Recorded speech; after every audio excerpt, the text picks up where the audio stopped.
Hello friends, स्वागत है आपका आपके ही YouTube channel scary night express में।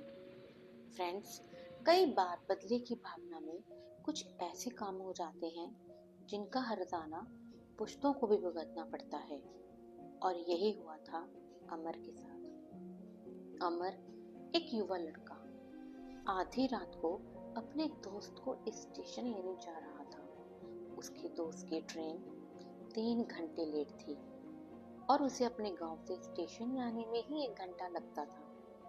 गांव से स्टेशन का रास्ता पूरा घने जंगलों के बीच से होकर गुजरता था। अमर की पत्नी पूजा हनुमान जी की बहुत बड़ी भक्त थी। उसने अमर से कहा कि आधी रात का समय है, मुझे कुछ सही नहीं लग रहा, आप भगवान को प्रणाम करके जाना। अमर ने भगवान को प्रणाम किया और स्टेशन के लिए निकल गया। रास्ता जंगलों के बीच से होकर गुजरता था।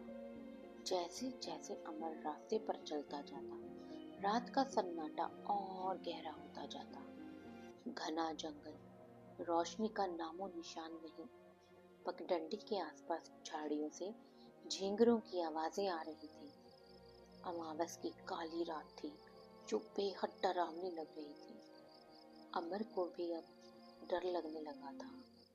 तभी उसे कोई बहुत तेज आवाज सुनाई दी। उसे समझ नहीं आया यह किसकी और कैसी आवाज है। उसने उस आवाज पर ध्यान न देकर अपने कदम आगे बढ़ाए, पर फिर अचानक उसे फिर वही आवाज आई।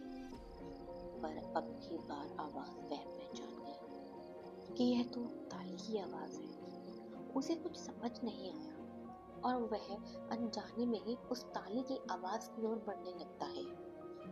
तभी अचानक उसके कान के पास किसी के चीखने की और ताली बजाने की आवाज आई। अमर के तो पैरों तले जमीन ही खिसक गई। वह वहां से भागना शुरू कर देता है और काफी देर भागने के बाद उसे होश आता है कि वो पगडंडी का रास्ता छोड़कर जंगल के काफी अंदर आ पहुंचा है। तभी उसे एक नदी दिखाई देती है। वो वहां पहुंचकर एक पेड़ के नीचे बैठ जाता है, क्योंकि वह थक कर चूर हो चुका था और उसकी सांसें भी भूल गई थी। उसे समझ आ गया कि वह रास्ता भटक चुका है। वो रास्ता ढूंढने के लिए थोड़ा आगे चलता है, पर वो जंगल के और अंदर चला जाता है। तभी उसे नदी के किनारे रोशनी नजर आती है। वो उस तरफ जाने लगता है तो उसे कुछ आग जलती नजर आती है। वो उस तरफ जल्दी जल्दी अपने कदम बढ़ाता है कि शायद कोई मदद मिल जाए। लेकिन जैसे ही वो उस जलती रोशनी के पास पहुंचता है तो उसे दिखाई देता है कि वो तो एक जिंदा आदमी की चिता जल रही है और वह जोर जोर से चिल्ला रहा है। उसकी चिता के आसपास कुछ किन्नर तालियां बजा रहे हैं और चिल्ला रहे हैं। वो आदमी डर से जितना चिल्लाता, वो किन्नर उतना जोर से चीखते। अमर ने इतना खौफनाक दृश्य अपनी जिंदगी में कभी नहीं देखा था। वो डर के मारे कांपने लगा। वो वहां से बचकर निकलने की कोशिश करने लगा, पर तभी एक किन्नर की नजर उस पर पड़ गई। वो किन्नर जोर से चीखा। अमर ने जैसे ही भागने की कोशिश की, उसके पैर जकड़ गए और किन्नरों का समूह उसे पकड़ लेता है और अमर बेहोश हो जाता है। जब उसे होश आता है तो वह चिता से बंधा हुआ होता है और अपने को किन्नरों की तरह सजा हुआ पाता है। किन्नर उसे अपना हाथ काटकर एक प्याले में खून पिलाते हैं और अमर के चारों ओर घेरा बनाकर रोते हैं, तालियां बजाते हैं और चीखते चिल्लाते हैं, जैसे उसके अंतिम संस्कार की तैयारी कर रहे हों। वह चिता से बंधा होता है, उठ नहीं पा रहा होता है, जोर जोर से चीखता है, चिल्लाता है, रोता है, मुझे छोड़ दो, मुझे छोड़ दो। पर किन्नर जोर से चीखते हैं और तालियां बजाते रहते हैं। तभी जंगल में मंदिर के खंडर से एक आवाज उसे सुनाई देती है, जैसे कोई हनुमान चालीसा पढ़ रहा हो, और वह आवाज अमर के कानों में भी पड़ती है। चालीसा की आवाज सुनकर सारे किन्नर गायब हो जाते हैं। अब अमर जमीन पर लेटा हुआ था और चिता गायब हो चुकी थी। वह भागता हुआ पुराने मंदिर के खंडर तक पहुंचा। वहां एक दीपक जल रहा था। तभी उसे एक आवाज आई कि दीपक को बुझने मत देना, वही तुम्हारी रक्षा करेगा।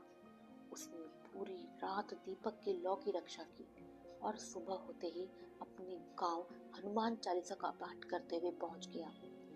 गांव पहुंचकर उसने सारी बात गांव वालों को बताई। तब उसे पता चला कि उसकी पत्नी पूजा को रात को अमर के बारे में बहुत भयानक ख्याल आ रहे थे। उसे लग रहा था जैसे कि वो किसी मुसीबत में है। उसकी पत्नी रात भर हनुमान चालीसा का पाठ कर रही थी। अमर ने गांव वालों से किन्नरों के बारे में पूछा तो उन्होंने बताया कि किन्नरों की टोली हर अमावस की रात यहाँ किसी न किसी को अपना शिकार बनाती है। अच्छा हुआ जो तुमने चालीसा की आवाज सुनी और तुम्हारी जान बच गई। बेटा, ये कहानी 30 साल पहले की है। इस गांव का किन्नर समाज इस जंगल के मंदिर में पूजा करने आते थे। एक दिन जब वो मंदिर से वापस जा रहे थे तो कुछ मनचले लड़कों ने उनका मजाक बनाना शुरू किया। बात बढ़ते बढ़ते लड़ाई तक पहुंच गई तो किन्नरों ने मिलकर मनचले लड़कों की पिटाई कर दी। बदला लेने के लिए उन लड़कों ने एक अमावस की रात उन किन्नरों को जिंदा जला दिया। वो लड़के इसी गांव के थे और उनमें तुम्हारे पिता भी थे। उनकी मृत्यु भी इन्हीं किन्नरों के हाथों हुई और इन किन्नरों की आत्माओं की नजर तुम पर भी पड़ गई। पर तुम्हारी पत्नी की भक्ति से तुम आज जिंदा बच निकले। अब अमर को सारी बात समझ में आ गई और उसने रात को उस रास्ते से आना जाना बंद कर दिया। गांव का कोई भी व्यक्ति जंगल के उस रास्ते से नहीं जाता। तो फ्रेंड्स, यह थी आज की कहानी बदला। कहानी पसंद आए तो please like, share and subscribe जरूर करिएगा।